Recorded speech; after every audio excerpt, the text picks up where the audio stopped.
Party થઈ રહી હતી। આ કૃત્ય થતું હતું ગેમ ઝોનની અંદર અને બાળકોની જિંદગી હોમાઈ ગઈ। રાજકોટમાં ટીઆરપી ગેમ ઝોન અગ્નિકાંડની તપાસ ક્રાઇમ બ્રાન્ચને સોંપવામાં આવી છે। ઝડપથી ગુનાની તપાસ પૂર્ણ કરીને આરોપીઓ વિરુદ્ધ કાર્યવાહી કરવા ક્રાઇમ બ્રાન્ચની ટીમ બનાવવામાં આવી છે। સંયુક્ત પોલીસ કમિશનર વિધિ ચૌધરીના નેતૃત્વ હેઠળ વિશેષ ટીમની રચના કરવામાં આવી।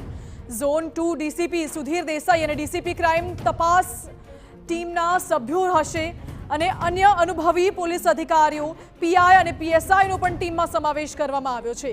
ટીમે 2 આરોપીઓની ધરપકડ તો કરી લીધી છે જ્યારે અન્ય આરોપીઓની શોધખોળ શરૂ કરી છે।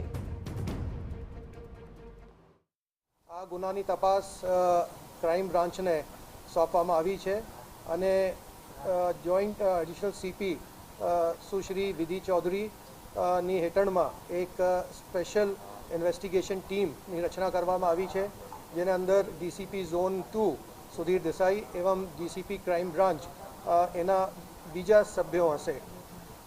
અમારા તમામ પ્રયાસો હશે કે ઝડપથી આ ગુનાની તપાસ પૂર્ણ કરી એને જેટલી ઝડપથી અમે આ ચાર્જશીટ કરી શકાય એની ચાર્જશીટ કરીએ।